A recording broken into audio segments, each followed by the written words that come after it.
In 1979, the Iranian Revolution removed 5.8 million barrels of Iranian oil from the global market almost overnight. Oil prices doubled, then doubled again. Inflation in America hit 14.8%. The Federal Reserve raised interest rates to 20% to kill that inflation. Mortgage rates hit 18%. Millions of Americans lost their homes, their businesses, and their savings. The recession that followed was the most severe since the Great Depression. You did not cause any of that. You did not vote for any of the decisions that caused it, but you paid for all of it. And it is happening again. Start with the oil, because it always starts with the oil. In 1979, Iran was producing 5.8 million barrels of oil per day. It was the second largest oil exporter in the world. Then the revolution happened. The Shah fled. Khomeini returned. And Iranian oil production collapsed from 5.8 million barrels to under 1.5 million barrels in a matter of weeks. That is 4.3 million barrels per day removed from the global supply. Overnight, the world did not have a backup. There was no emergency reserve large enough to absorb that kind of shock. Oil prices went from $13 per barrel in 1978 to $34 per barrel by 1980. A 160% increase in less than 2 years. You felt that at the gas pump. Your parents felt it at the gas pump. Lines stretching around the block. Rationing. Odd and even license plate days determining when you were allowed to buy gasoline. The most powerful economy in the world reduced to rationing fuel like a wartime economy because one country's political revolution had removed its oil from the global market. Now look at 2026. Iran has already partially closed the Strait of Hormuz. That strait carries 20% of the world's daily oil supply. 20%. 1/5 of every barrel of oil the world consumes every single day passes through a waterway that is now contested. Brent crude moved from $70 per barrel to over $80 per barrel within days of the conflict escalating. Analysts are already projecting $100 per barrel if the disruption persists. In 1979, it took months for the oil shock to fully transmit into the global economy. In 2026, it is taking days. You are already paying for this. You just have not received the bill yet. The bill arrived 6 to 9 months after the oil shock. That is the documented lag time between a Middle East oil disruption and the inflation produces in your grocery store, your utility bill, your transportation costs, and every product that requires energy to manufacture or ship. The bill is coming. The only question is how large it will be. Now understand what the oil shock actually does to your money. Because most people think oil prices are just about gasoline. They are not. They are about everything. Every product you buy was manufactured using energy. Every product you buy was shipped using energy. Every building you enter was heated or cooled using energy.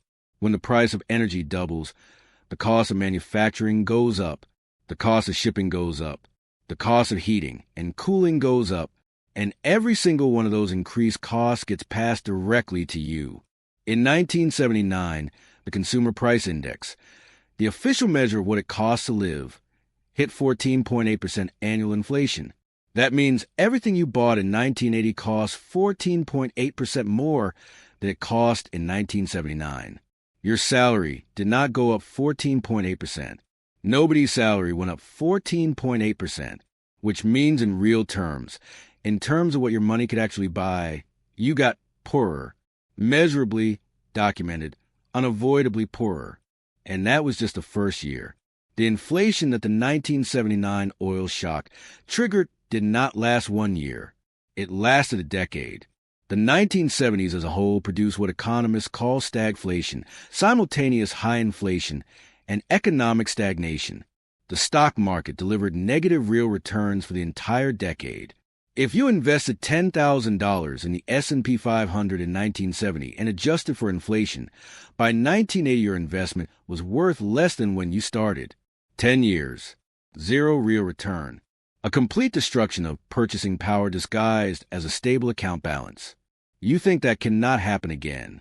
The conditions that produced it are already in place. Now understand what the Federal Reserve did. because this is the part that destroyed an entire generation of ordinary Americans. And the Federal Reserve is facing the exact same decision right now. By 1979, inflation was running at nearly 15%. The Federal Reserve under Chairman Paul Volcker made a decision. He was going to kill the inflation, not manage it, not reduce it gradually. Kill it completely, whatever it took. What it took was raising the federal funds rate to 20%. 20%. Let that number sit for a moment. The interest rate that determines the cost of every loan in America, your mortgage, your car loan, your business loan, your credit card, was raised to 20%. The prime rate that banks charge their best customers hit 21.5%. Mortgage rates went to 18%.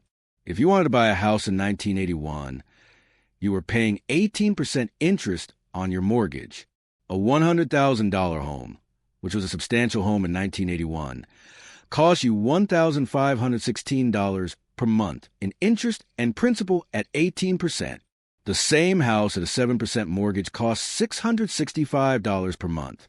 The Volcker rate decision made buying a home 128% more expensive overnight. Millions of Americans could no longer afford to buy homes. The housing market collapsed. Construction collapsed. Every industry connected to housing, lumber, appliances, furniture, contractors, collapsed with it. Unemployment hit 10.8%, the highest since the Great Depression. Small businesses that had borrowed at floating interest rates watched their loan costs double and then double again. Thousands of businesses that were profitable at 8% interest rates became insolvent at 15% interest rates. Not because they made bad decisions, not because they ran bad businesses, because the Federal Reserve raised interest rates to kill an inflation that an Iranian Revolution had started. You did not cause the Iranian Revolution. Your parents did not cause the Iranian Revolution, but they paid for it in mortgage payments, in job losses, in businesses that never reopened, in savings that inflation quietly consumed while the account balance stayed the same. Now look at 2026. The Federal Reserve is already navigating elevated inflation before this conflict began. The oil shock that is now building. $80 per barrel today, potentially $100 per barrel within months, is going to push inflation higher. The Federal Reserve will face a choice. Accept the inflation and let it run, or raise rates to kill it. They killed it last time. They will face enormous pressure to kill it again. And if they do, you will feel it in your mortgage rate, in your car payment, in your business loan, in your credit card interest rate, in every dollar you owe to any institution, at any interest rate. The mechanism that destroyed a generation of American homeowners in 1981 is sitting in the Federal Reserve's toolkit right now, waiting for the inflation that is already building to reach the level that forces them to use it. Now understand who does not get hurt when this happens. Because the pain is never distributed equally. It never has been. When Volcker raised rates to 20% in 1979 and 1980, the people who got hurt were the people who owed money. Mortgage holders, small business owners, farmers who had borrowed to buy equipment, young families trying to buy their first home, people with credit card debt, people with car loans. The people who did not get hurt, the people who actually benefited, were the people who were owed money. Banks, bond holders, institutional investors with fixed income portfolios. The people who lend money get richer when interest rates rise because every new loan they make earns a higher return. The people who borrow money get poorer because every existing loan they carry becomes more expensive to service. In 1979, the top 1% of American households held approximately 20% of the nation's financial wealth. By 1989, after a decade of inflation, Volcker's rate shock, and the recession it triggered, the top 1% held 35% of the nation's financial wealth. The wealth concentration that the 1970s and early 1980s produced was not an accident.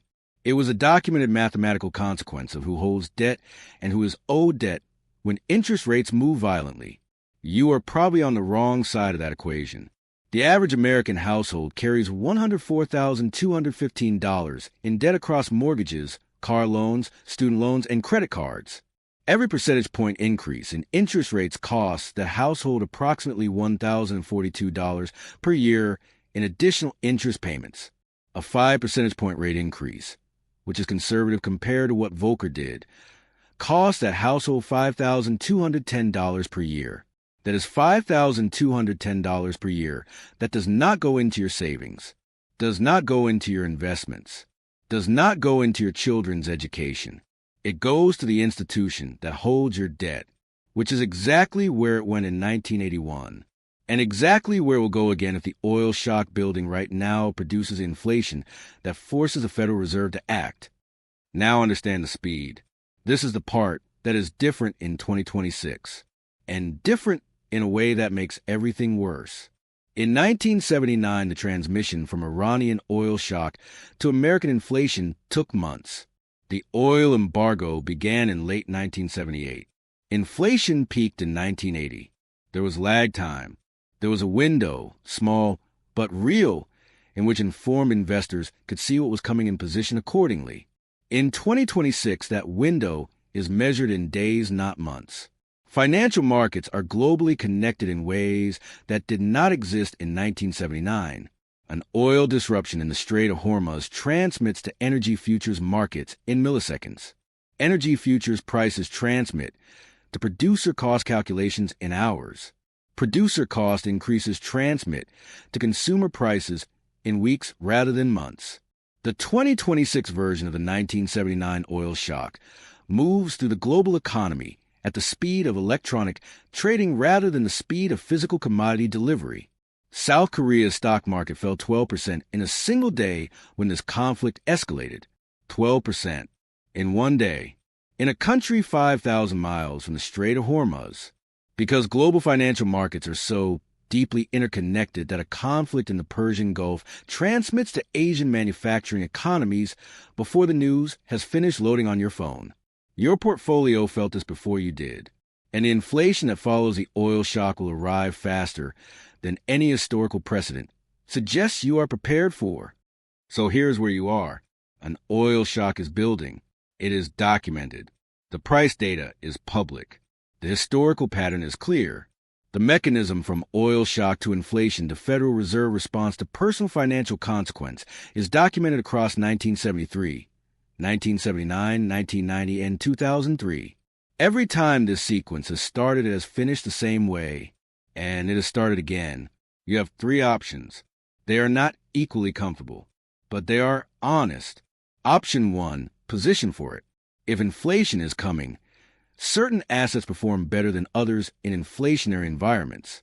Commodities, energy stocks, Treasury inflation-protected securities, real assets, gold, which hit record highs during every major Middle East conflict since 1973 and has already begun moving in the current conflict. This is not investment advice. This is pattern recognition. The pattern is documented across 5 decades. Investors who understood the 1979 pattern and positioned accordingly did not get rich, but they did not get destroyed either. Understanding the historical pattern is not sufficient by itself. But not understanding it is a guaranteed disadvantage. Option 2, reduce your debt exposure.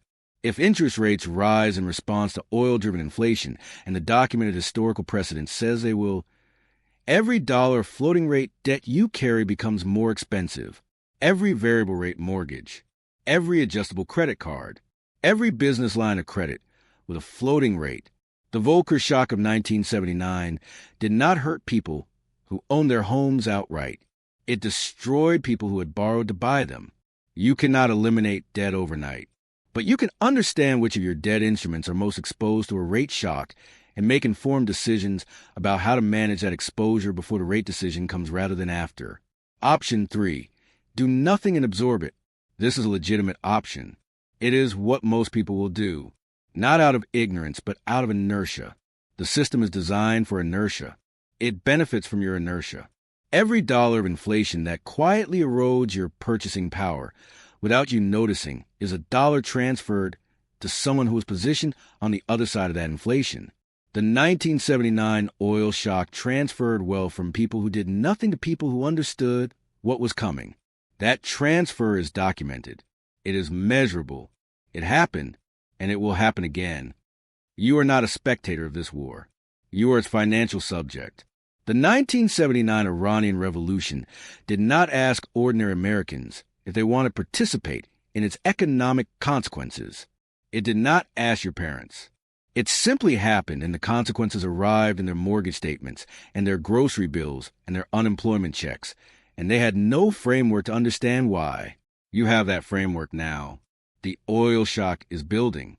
The inflation is coming. The Federal Reserve is watching. The rate decision is closer than most investors understand.